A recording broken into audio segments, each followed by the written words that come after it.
I went from flat hair to, not so flat hair. Hey guys, welcome back to my channel. So as you can tell by the title of this video, this whole entire video is going to be about my hair extensions. As you guys may know, if you follow me on Twitter, on Instagram, I have been homesick with a stomach bug for like a week. So I'm finally feeling better, and since I have been taking time off the gym, I figured why not do a video that some of you gals wanted to see and that could help out a lot of people, because I definitely know that before I got my hair extensions, I would have loved to see a straightforward video Q&A like this. So before we get this video started, let me just fill you in on my natural hair. If you're a day one viewer, or if you watched my previous videos, you know that my hair is deathly thin. It is embarrassing. It is very, truly sad. So if you can relate to any of these things I'm about to say, number one, I'm sorry, we're in the same boat. And number two, if these hair extensions worked for me, they will probably work for you. So my natural hair is very, very thin. That means I cannot put it in a ponytail because it's literally as thick as my pinky, and my pinky is generally very small. I get made fun of all the time at the nail salon. It's actually very tiny. I couldn't put it in a braid either because it resembled a rat's tail. I'm not joking either. I couldn't apply heat to my hair either because if I straightened it, it looked greasy and as if it was slicked down to my scalp. And also, if you apply heat to thin hair, it will break. Literally, I'm surprised that the wind blowing doesn't just break it off. Also, for what I was working with, I actually feel like I maintained some type of good volume. I feathered it back like so. Like instead of just brushing it down like this, I feathered it back. You see this? You see this technique? When you have thin hair, you have to make sure it's always perfectly coiffed. To be completely honest with you, I never thought I would actually use that word in real life. You can't heat damage it, you can't color it, you can't put it up in cute hairstyles. Pinterest hairstyles, yeah, that's just a dream. You can't actually do it. Nope. Nope. My thin hair would probably be my number 3 biggest insecurity, and the thing is that you can't do anything about it. Nothing. Nada. Zilch. You can't do anything to make your hair naturally thicker. Ain't life for thin-haired people just A1, just amazing. So if you can relate to any of these things that I just said, once again, I'm very sorry, we're in the same boat. And number 2, I feel like these tape-in extensions can work for you because they've done wonders for me. So for this tape-in hair extension Q&A, I went out to Instagram and to my Twitter fam, and I said, hey, ask me questions, I'll go through them, pick the best ones, pick the ones that'll help you guys out the most, and I'll answer them. So first off, let's start off with the basics. Everybody wants to know how much this costs, how much is upkeep, etc., etc. So I DM'd my hairdresser to know the exact amount, minus the tip, etc. Just a little shout outs to her. I'll put all the info down below. If you're in my area and you want to get your hair did like me, check out the description box and tell her Elizabeth Zach sent you. This is not a paid promotion. She does not do my hair for free. I pay for these babies myself. Pay for everything myself. I don't get a discount, nada. I went to a lot of places before I decided going to her, and honestly, I'm so happy with my decision. So, an install is $250. A touch-up is $150. So basically what an install is, my handy dandy bag of hair here will be great at helping out the demonstration. Tape-in hair extension, boom. So you peel it apart. That looks like the Grinch. You know the Grinch's fingers? That's exactly what this reminds me of. They take a small strand of your hair and they sandwich it in right in between, as close as possible to your scalp.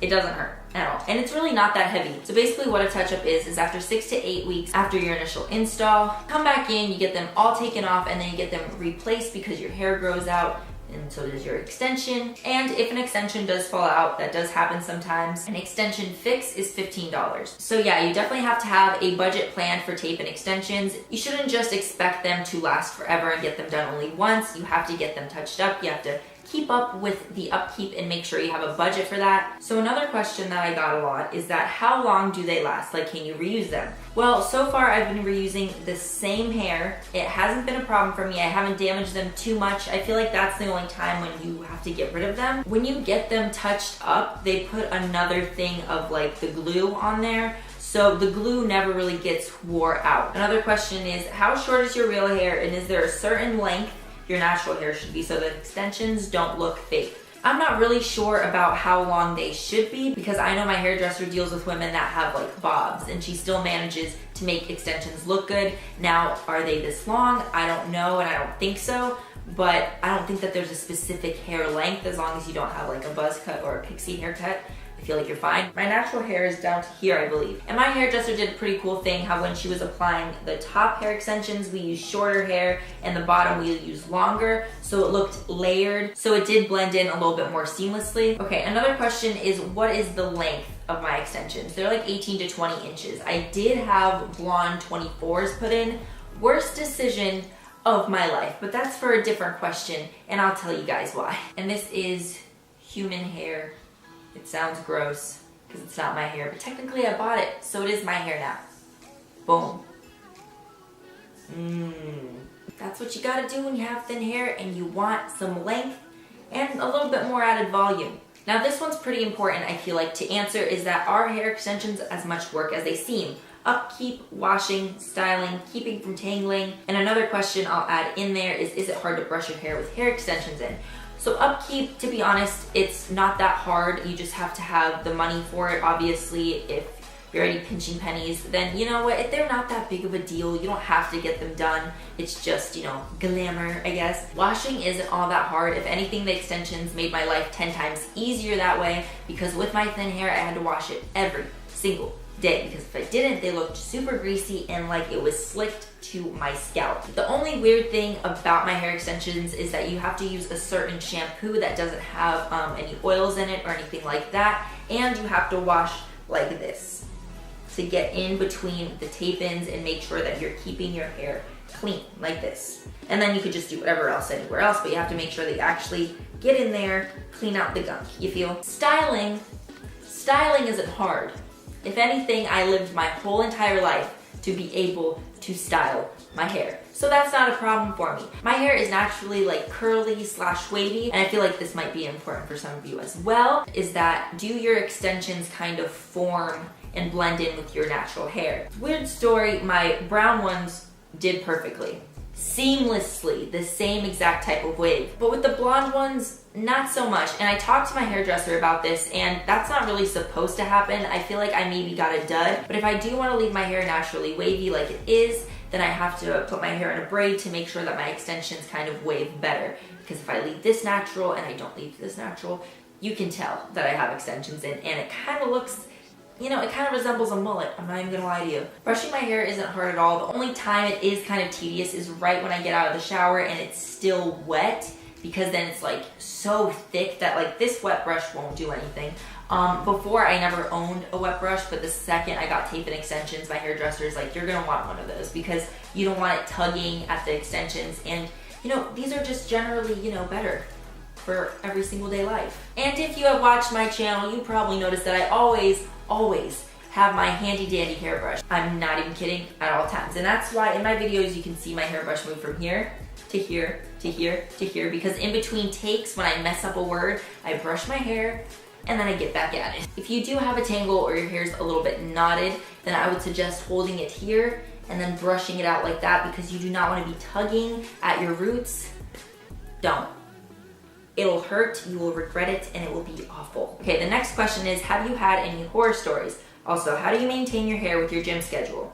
Okay, horror stories. Now we're going back to the 24-inch blonde extensions that I decided to get for some reason. I do not know, God help me. Those things were so difficult to maintain because they were so heavy on my hair, and I did not like it at all. They irritated me. They were too long for me to function. To brush, it was a nightmare. Literally, it wasn't for me. I did not have the patience for it because my natural hair has never been longer than like this, ever. So imagine like down to here, I could not do it. I lost like 4, maybe even 5 extensions because I was just sick of it. I was like tugging at my hair. I was so impatient. Honestly, it was a nightmare. My hair suffered so bad because of that. But then I went and I got them cut because I am not dealing with that, and I refuse to ever again. So I went and I got them trimmed like 4 inches, and now they're nice and reasonable. But on to the next question about how is it to maintain with my gym schedule. Honestly, like I said before, these hair extensions have made my life easier in that aspect, because before I'd go to the gym, I'd sweat, my hair was super thin, I'd have to take a shower right afterwards. It was awful. And I know people say, well, you know, you have to get used to it, you have to not take a shower for like 3 days and then the oil will like start getting used to whatever, all that stuff. No. When you have thin hair like me, there is no such thing as not washing your hair. And that's what people don't understand, is that there's no such thing as not washing your hair. There's no such thing as only using dry shampoo. No. No. By the time I had enough dry shampoo to make my hair look not greasy, my hair was white. Even if I got that dye one, literally you could see, like, it was just, you know what, let's not even talk about it. It was awful. So these hair extensions made my life super easy. I put my hair in a low braid. I can even put my hair in a decent ponytail without my extensions showing. And then I go on with my workout. And then after the gym, just spray a little bit of dry shampoo and boom, I'm done. And it is the best thing that I've ever experienced in my life. Now I understand what the obsession with dry shampoo is. Before, I did not understand it one bit. Okay, now the last question is, I want to get hair extensions, but I'm also lazy AF and put my hair in ponytails all the time. What kind of extensions do you have, and is it a pain to try and hide them when your hair is up? Okay, so it depends. If I put my hair in a low ponytail, it's fine. There is no way that any extensions are showing, but then again, I look like I belong in the colonial times. So I don't do that. I try to avoid that. If you just put it in a regular ponytail, you're fine. I don't have any problems with it. If you pick a good hairdresser, they should kind of know to not put it way here, and they'll put it right here so the front of your hair can kind of hide the extensions. But when it comes to high ponytails, that's when I do feel tugging on my extensions, and one of them usually does show. But usually when I do high ponytails, it's when I'm sweating my butt off at the gym, and I don't care if someone sees my extensions. I paid a lot of money for these bad boys. If one tends to show and you notice them, I'm sorry, but I paid money for them, and I might as well just show them off from time to time, okay? All right, well, that's the end of my quick Q&A about my tape and extensions. I hope this helped you out and helped you make a decision on whether you want to get them or not. Remember, like, subscribe, all that good stuff. Thank you so much for watching. If you have thin hair, comment down below, and we can just, you know, cry about it together, because, you know, thin hair truly sucks. Thank you guys so much for watching. I love each and every one of you. I hope you have an amazing week, and I'll see you guys in the next video.